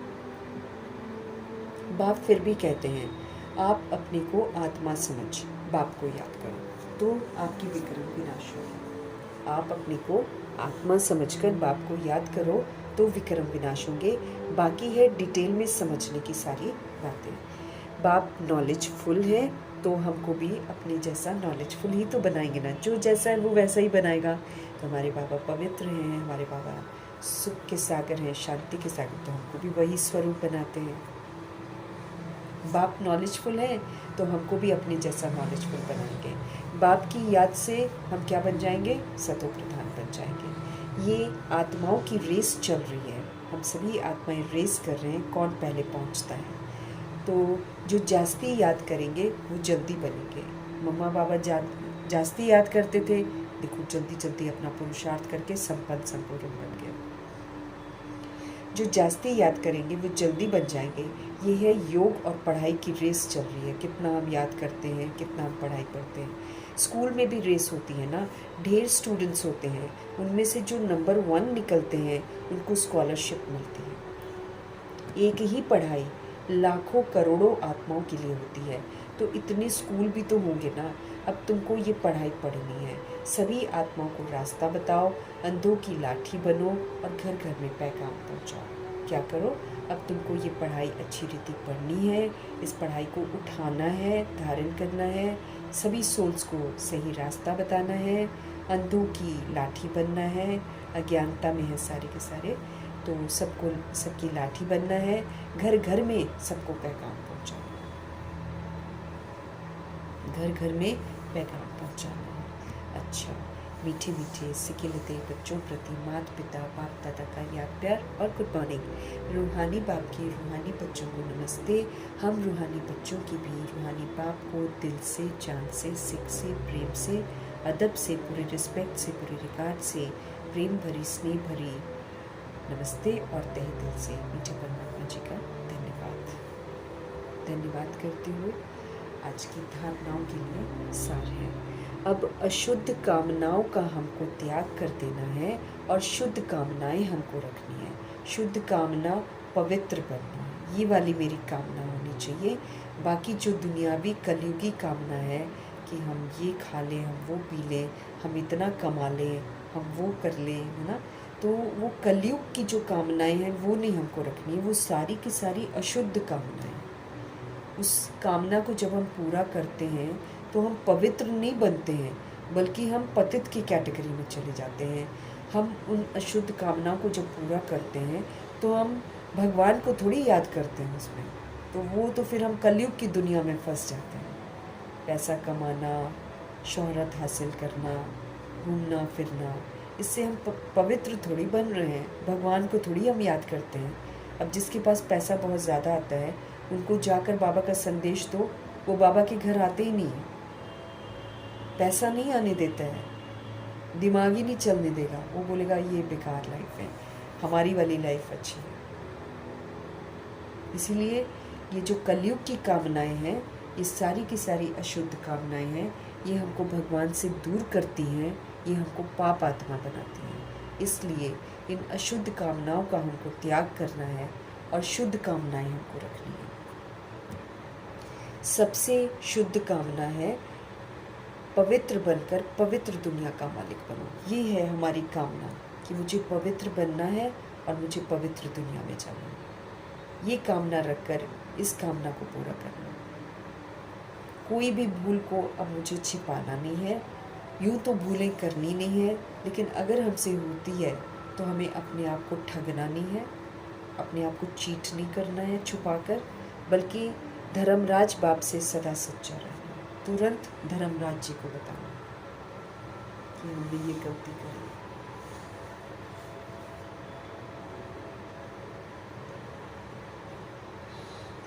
ज्ञान चिता पर बैठकर इस पढ़ाई में रेस करके भविष्य नई दुनिया में ऊंच मर्तबा पाना है। ज्ञान चिता पर बैठ इस पढ़ाई में रेस करके भविष्य नई दुनिया में मुझे ऊंच मर्तबा पाना है। योग अग्नि से विकर्मों के खाते को दग्ध करना।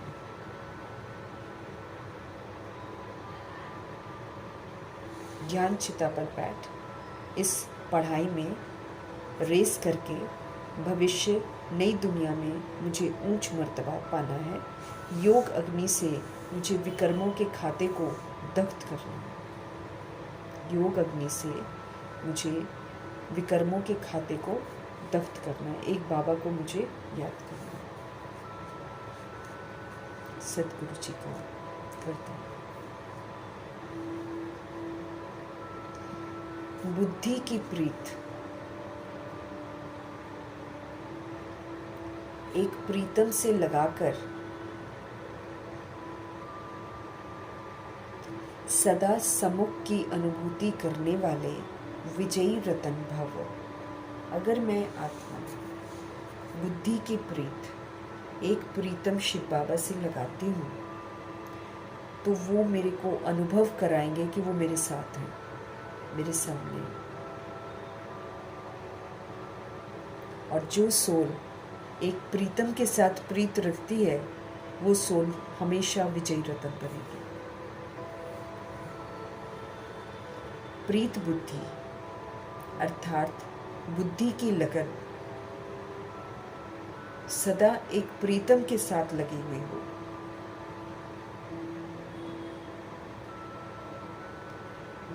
जिसकी प्रीत एक के साथ है उनकी अन्य किसी भी व्यक्ति या वैभव के साथ प्रीत जुट नहीं सकती है।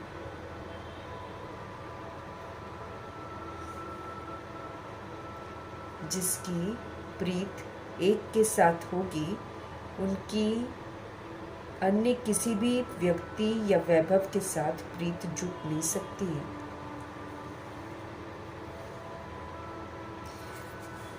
वो आत्मा सदा बाप दादा को अपने सम्मुख अनुभव करेंगे।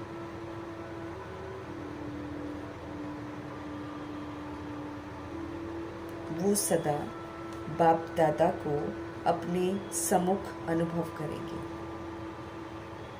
उन्हें मनसा में भी श्रीमत के विपरीत व्यर्थ संकल्प या विकल्प नहीं आ सकते। उनके मुख से, उनके दिल से यही बोल निकलते हैं, तुम्ही से खाऊं, तुम्ही से बैठूं, तुम्ही से सर्व संबंध निभाऊं। ऐसे सदा प्रीत बुद्धि रहने वाले ही विजयी रतन बनते हैं।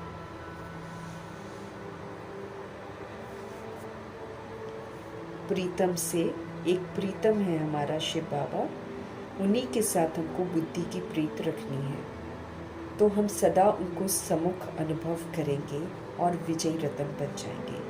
प्रीत बुद्धि अर्थात बुद्धि की लगन एक प्रीतम के साथ लगी हुई हो। जिसकी एक के साथ प्रीत है उनकी फिर किसी भी व्यक्ति से, किसी भी वैभव के साथ प्रीत जुट ही नहीं सकती है।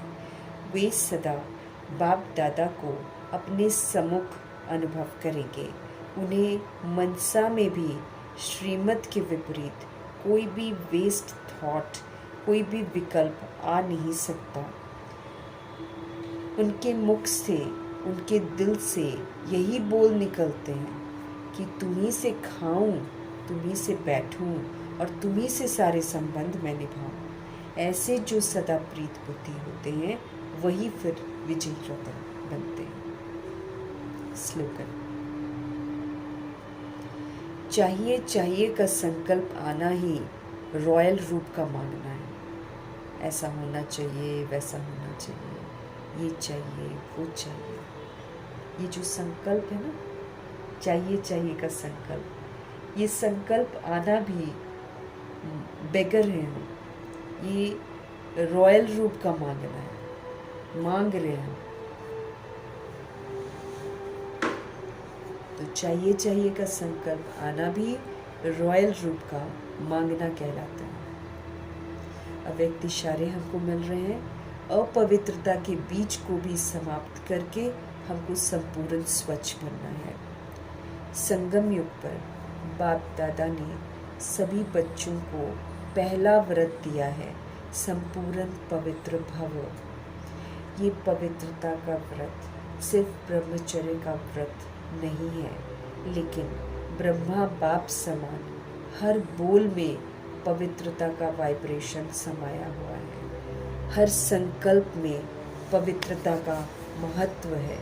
हर कर्म में कर्मयोगी जीवन का अनुभव हो, इसको कहा जाता है ब्रह्मचारी सो ब्रह्मचारी। संगम युग पर बाप दादा ने सभी बच्चों को पहला व्रत यही दिया है, संपूर्ण पवित्र भाव, कंप्लीट प्योर। ये पवित्रता का व्रत सिर्फ ब्रह्मचर्य का व्रत नहीं है, लेकिन ये ब्रह्मा बाप समान हर बोल में पवित्रता का वाइब्रेशन समाया हुआ है। हर संकल्प में पवित्रता का महत्व हो, हर कर्म में कर्मयोगी जीवन का अनुभव हो, इसको कहा जाता है ब्रह्मचारी सो ब्रह्मचारी।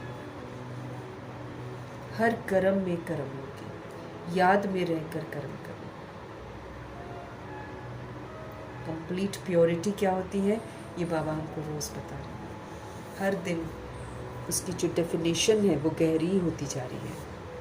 मीठे बाबा जी का धन्यवाद, प्रभु बाबा का धन्यवाद, जगदम्बा बाबा का धन्यवाद, कुलसार दादी जी का धन्यवाद, अष्टरत्नों का धन्यवाद, नवग्रहों का धन्यवाद, एडवांस पार्टी की सारी सोल्स का धन्यवाद, बची हुई जितनी भी आत्माएं हैं सबका धन्यवाद,